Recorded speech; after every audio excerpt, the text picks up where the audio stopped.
good afternoon po.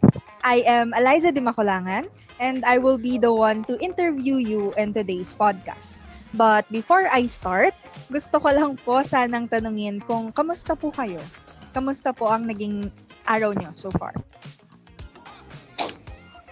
So far, ngayong araw na to talagang it's a great day even though we have a very tied up schedule because of our final exam preparations, other requirements to us as faculty. It's a great day, for me. Well, that's very good to hear, sir. So, to start po, our questions, I would just like to ask, what is a small moment from your childhood that feels special to you?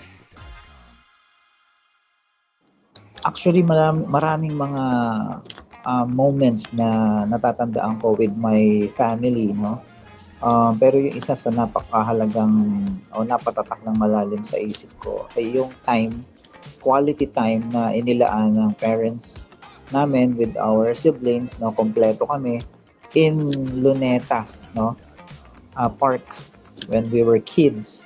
Kasi alam nyo, during that time, ang Luneta ay isa sa mga mahalagang lugar o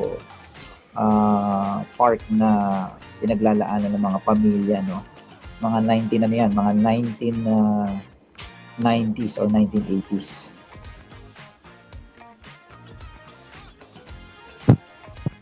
Iba po talaga yung mga bonding ng family noon, especially nung mga wala pang technologies. At saka wala pang park. No malls during those times. Wala pa mga malls, kaya ang talagang lugar na pinaglalaanan ng mga magulang noon ay mga parks. Especially yun nga, yung Luneta. Alam nyo, yun ay isa sa mga lugar na special during those times, Yes. Naglalaro, ang maraming bata, paikot-ikot po.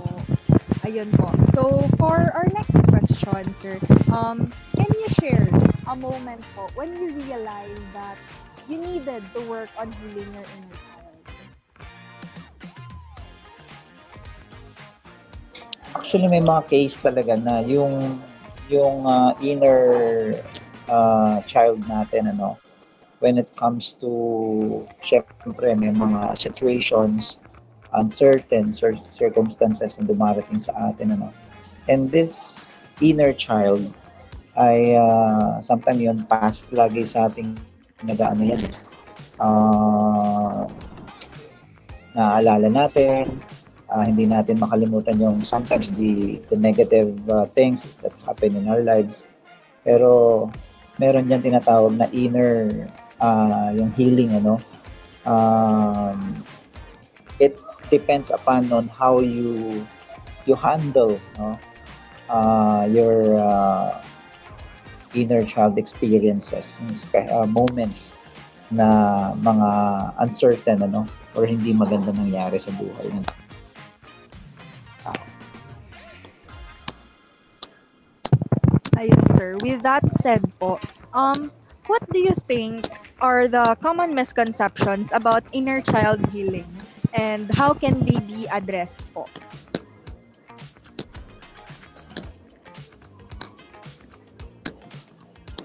Ang isa sa pinakamaganda talaga on how we address those yung sa inner child healing natin is you have to forget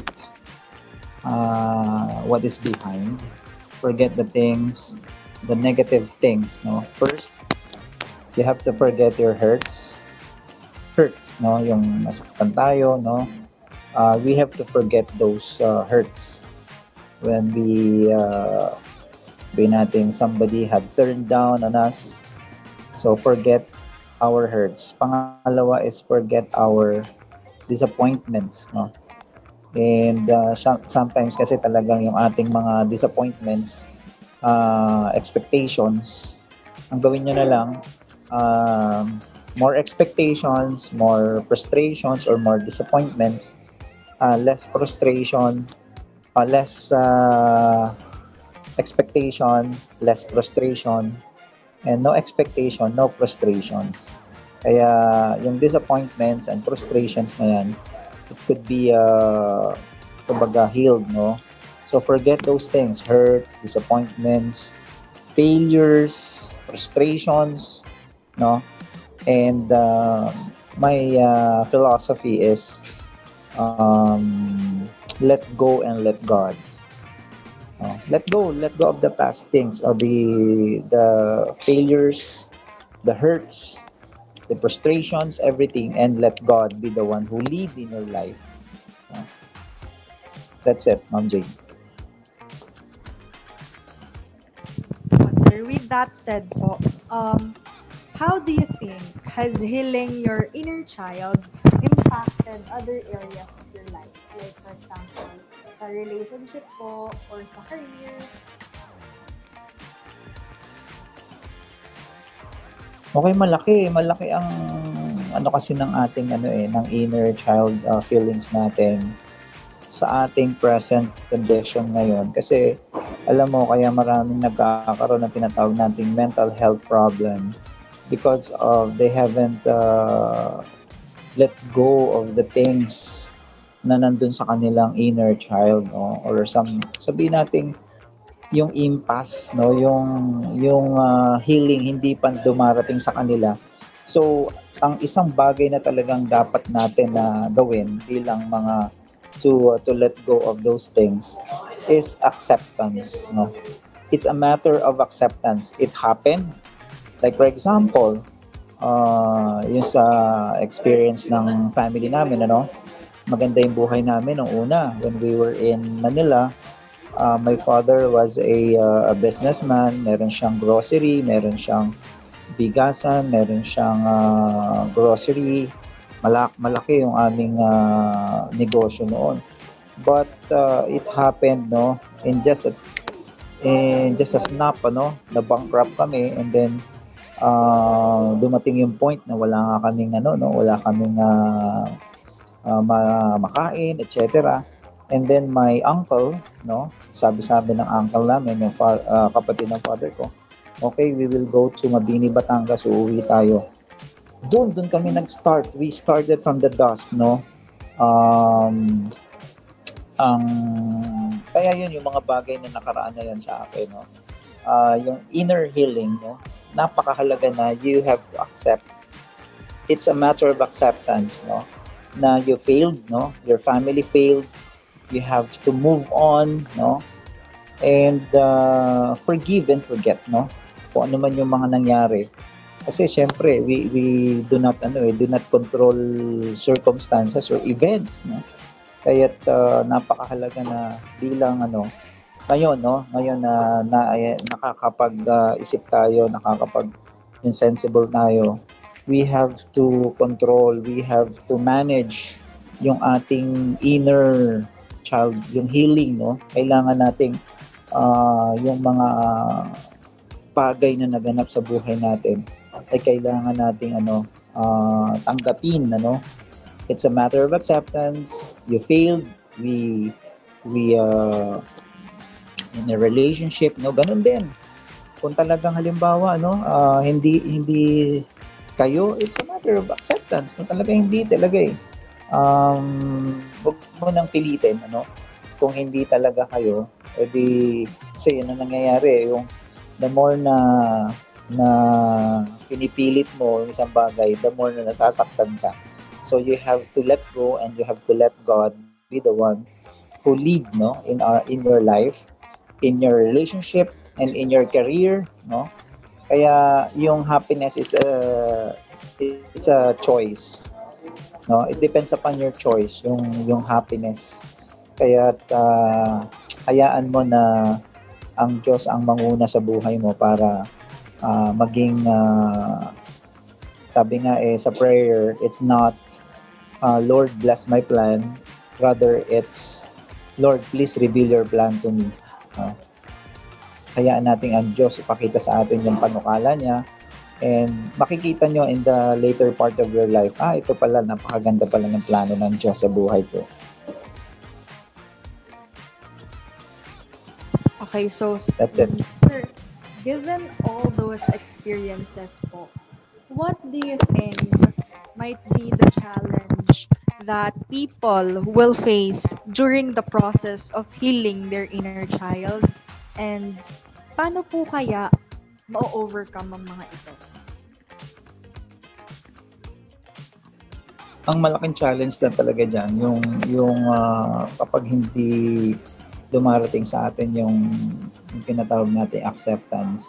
Lagi mo maaalala yan. No? Lagi mong maaalala yan. Lagi mong kumbaga sasagi sa isip mo lagi yan. And syempre, pagka lagi na lang naaalala natin yan, yan ang siyang sisira ng ating future decisions, ng ating choices, ng ating mga options. No? Kasi nakaka-apekto talaga yung past in order to determine.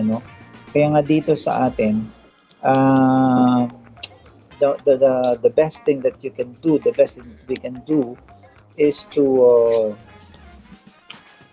accept what really happened, kung ano man na nangyari na hindi maganda. And then kasi nandito yan sa ating nandito yan sa subconscious natin mind, brain, when kumbaga sa ay hindi naaalis yan dyan, pero pagka yung naaalala mo, babalik at babalik yan, kaya ang pinakamaganda talaga dyan is you have to decide. It's a very challenging sa iyo, sa sarili mo, kasi unang-una ay yan yung sisira ng mga decisions mo later. Pero ang pinakamaganda mong gawin is you have to decide that you have to forget everything na hindi magandang nangyari sa buhay mo. Kaya gaya nga na sinabi ni Paul, Saint Paul, is forgetting what is behind and pressing toward the goal, which is the high calling of Jesus. Kailangan talaga ay we live according to God's purpose, dahil kapag hindi na tayo inilagay natin yung buhay natin sa kamay ng Panginoon, wala. I tell you na, believe me, it will never be a very successful life. It will never be a happy life. Kasi lagi kang tumutuon sa nakaraan mo, lagi kang tumutuon doon sa mga bagay na nakakapagpaano sa iyo, Kaya ang pinakamaganda is forget those things. You have to press toward the goal, which is God's calling, kung ano man yung purpose ni God sa iyo. And I have a friend, talagang meron siyang mga hindi magandang nangyari sa buhay din niya. Pero ngayon, I tell you, she is very successful, she entered the nunnery, nag-enter din siya sa pagmamadre, pero umalis din sa pagmamadre, and she has now a very peaceful life, Kaya yung ganun buhay, talagang hindi hadlang ang mga failures and problems para maging successful ka o maging happy or peaceful ang buhay mo in the later part. It's a matter of acceptance, it's a matter of choice. You have to forget those failures, you have to forget those disappointments, even in career, even in relationships, para yun nga, let go of those things and let God be the one who lead in your life.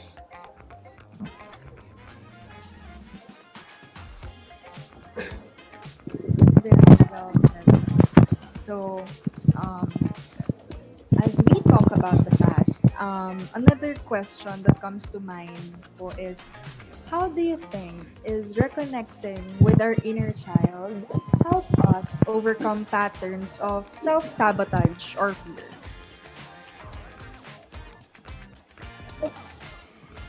Yung connection natin sa yung inner child. Okay.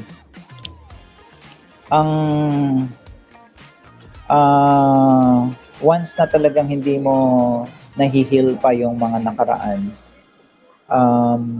yun talaga ang sisira talaga sa buhay natin. And most of the young people now who have a dark experience, past experience na hindi naging maganda, ay nagkakaroon talaga sila ng tinatawag nating mental health problems. It leads to depression, syempre, once na-depress ka na, no, you experience anxiety, no? Kasi pag sinabi kasing anxiety, those are worries, no? You worry about the future. While ito namang depression or itong isa pang problema na na-encounter natin is we are worrying about the past, 'di ba? So, anxiety is worrying about the future while kasi nag-aagam-agam ka, no? While the other experience yung nagde-depress tayo is worrying about the past. Kaya nga ang tendency kapag yung dalawang yan ang na-encounter natin because we don't forget what happened in the past, what happened na lead ito into suicidal attempts, no? And some of you will not hindi na kakain, hindi na iinom. So for 2 to 3 days, magiging physically weak ka. And then after you physically weak, dalawang pwede mangyari sa'yo o tatlo. First, pwede kang ma-evil devil possession. Pangalawa, pwede kang yung magkaroon ng mental problem, no? And then third is suicidal. No? So those are the things that will really sabotage or will really destroy our lives if our inner child, no, hindi natin na natapos, no? Kailangan talaga may matapos natin 'yan and you have to face it, no? For example, you have a problem with your with the person, no? You have to talk to him, you have to tell to him, no? You have to say it. Kung ano man yung mga hindi maganda na nangyari, you have to tell him, you have to tell her, 'di ba? You face it. Yung mga encounters na yon para once masabi mo yun, matapos na. So that's it. It's already, ilagay mo na lang ang yung buhay mo sa kamay ng Panginoon. Hayaan mo na lang siya ang mag-lead sa'yo kasi nga talagang in ourselves, we can do nothing, no? Sa sarili natin, mahirap, sa totoo lang, no? We cannot do it by ourselves. We need God's intervention, no? We need God's guidance and providence. No? Kasi katulad nun, yun nga, may mga encounters din ako nun, mga nasa nung kabataan, nung maliit pa kami mga bataan. Yun nga, yung failures na dumating sa family namin. Talagang naiisip ko na yun, sabi ko, sinisisi ko ngayon ang sarili ko, bakit kami naghirap, bakit kami Pero kung sisisihin ko lang yung sarili ko, okay? At sisisihin ko yung magulang ko, walang mangyayari. Diba? So, ang nangyari noon, ang ginawa ko, so I do it, no? I accepted that we have failed, our family failed, so I have to move on. Merong my grandparent, my grandfather, merong ibinigay sa akin, ito, alagaan mo itong baka na to. So imagine nyo, elementary pa lang, high school pa lang, nag-aalaga ka na ng baka. Tapos hindi ka naman sanay sa ganung buhay, no? Kasi nga you have a good life, no? Pero dumating yung point na bankrupt kayo, hirap ang buhay ninyo. So talagang back to square one kami noon. So I have to accept it, no? Tapos sa gabi, magtatabliya ako para pambaang kinabukasan. Yung tabliya, yung native chocolate. Hanggang alas 12 ng gabi, ginigili namin yan, binabayo namin yan. Tapos, kinabukasan, na madaling araw, gigising ako, alas 4, alas 5, mangungumpay na. So daily, ganun lang trabaho ko noon. For almost 5 years, no? Tapos, nasa high school ako, graduate na ako. Ang daming mga pero I thank God, no, for those experiences kasi yung inner child experience ko noon ay na-conquer ko na cope up ko, no, because I give myself to the Lord, no. I give my life to Him. Kaya yung mga bagay na ay yun nga naging mantra ko na yung sinasabi ni Paul, na Saint Paul, na forgetting what is behind, forgetting those hurts, forgetting those failures, forgetting those disappointments, and let your inner uh, child, yung healing, no? Uh, in time naman talaga. In God's time, mag-heal talaga yan. Ano? In God's time. Just, hayaan mo lang ang Diyos ang siyang manguna, no? Sa buhay mo para maging maayos yung iyong so hindi man naging maganda yung nakaraan mo, pero pwede mong maituwid yung buhay mo ngayon, maisagawa yung pinakamaganda. Yung hindi nangyari na hindi maganda, pwede mong magawa ngayon na maganda. Yun ang maganda dito sa storya natin ng inner child healing and letting God be the one to lead us. That's it, Ma'am Jane. With all that being said, can you share some lessons to us that you have learned from your inner child that became a guide now that you've become an adult na po? Okay, kagaya ng nabanggit ko nga kanina, lahat naman tayo ay naka-experience ng mga dark, past, hindi magandang experience sa buhay. Pero ang maganda nito, even though we have those dark experiences, you just get it as lessons, no? Those will be lessons in life na kaya kailangan may panukala ang Diyos sa akin kung bakit ako ipinahintulot ng Diyos na dumating ang ganitong buhay sa amin kasi merong mas maganda. He has a better way, no? Kaya nga in our prayers, no, kailangan maging prayerful din tayo kay God, no? Alam niyo kung bakit? Kasi God answers prayers, no? When I was a kid, I was really a spiritual or religious person, grade 4, grade 5, and grade 6.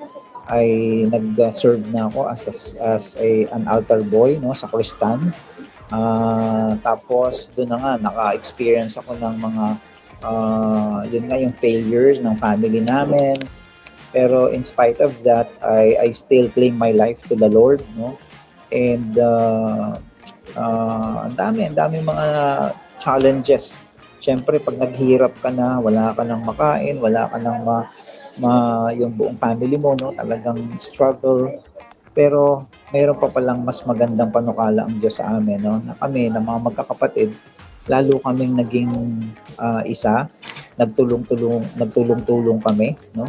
So ang maganda nangyari ngayon ay naging yung relationship namin naging strong in spite of the struggles, no, na nangyari sa aming buhay. And those inner child experiences actually ay napanagumpayan at ngayon ay masaya kami, no? Masaya kami with my siblings, tapos ngayon yung with my family na nakita ko yung mga bagay na hindi na dapat gawin bilang as a faculty, as a teacher, as a parent, as a naging mas malawak yung pananaw ko sa mga bata, sa mga estudyante na yes, some students are also experiencing a lot of challenges.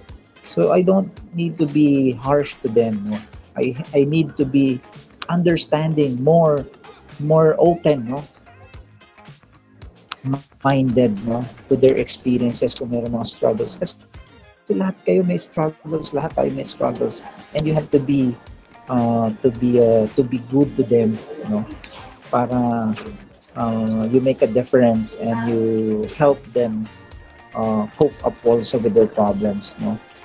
Kasi hindi mo alam, yung isa palang makakasalubong mo magsusuicide na pala, pero because of your smile, because of your touch, because of your healing touch, no, ay tinapik mo siya, sinabi mo, kaya mo yan, no? You can do it, no? Iho, you can do it, iha. And yun pala ang magiging niya, no, magiging inspiration niya na kung nagawa ng iba, kaya ko rin, no. So malaki ang magiging impact kapag yung inner child mo na naka-overcome mo yun, na-cope up mo yun, guys. I tell you, it will be a very a good one para sa iyong success sa career, in relationship, and in everything. Okay. Okay lang po ba yan, Ma'am Baby Eliza? Yes, sir. So, sir, with all your experiences po and all your stories, what advice would you give to someone who feels overwhelmed by confronting their past po kaya?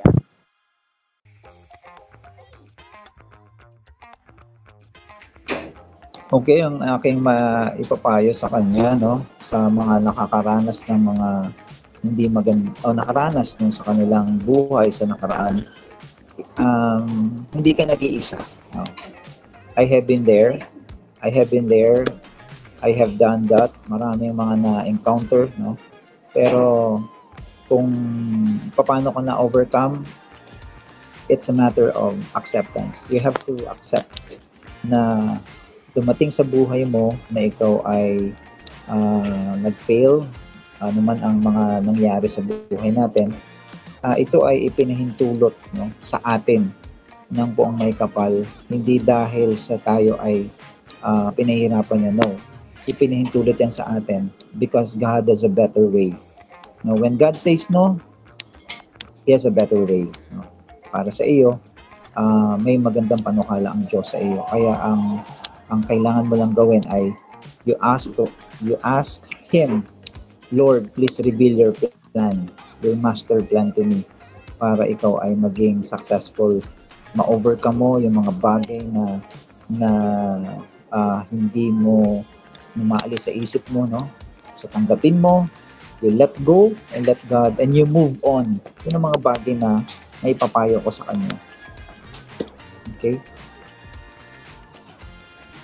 And sir, before we conclude this podcast, I would just like to ask if you could say something to your younger self and to those listening to us. Ano po kaya iyon? Okay, Lloyd, ikaw ay nakaranas ng mga pagsubok sa buhay when you were a kid. Pero narito ka ngayon, nakaya mo, at unang nagpapasalamat tayo sa Diyos sapagkat siya yung ating naging katuwang sa kabila ng mga pagsubok na dumating sa ating buhay. Ang Diyos ang iyong naging katuwang, no? Naging alaka, kasama mo sa kanya sa iyong paglalakbay. Kaya ipagpatuloy mo, bagamat may mga pagsubok na mabigat na dumating sa iyong buhay, ay narito ka at ikaw ay buhay, malakas. May mga bagay ka mang idinalangin sa Diyos na hindi niya ibinigay, pero mas maraming ibinigay ang Diyos sa iyo na hindi mo hiniling. Kaya yun ang pinakamagandang mga ibabalik natin sa Kanya ay ang maging mabuti, no? At maging inspiration tayo sa mga tao. So that's it. Thank you very much. I must say, sir, that after hearing all your stories, your experiences, your advices, pati ako po na kasalukuyang nag-heal ng aking inner child ay may mai-apply sa aking sarili. Thank you so much po. And that would conclude our podcast po. I would like to thank you for gracing us with your presence and your wisdom. This podcast would not have been completed without you, sir. Thank you so much po. Okay, I would like also to acknowledge everyone, John Rohel, Baby Jane, and Baby Eliza. Maraming salamat sa inyong pag-imbita sa ating podcast na ito. Pagpalain kayo ng poong may kapal.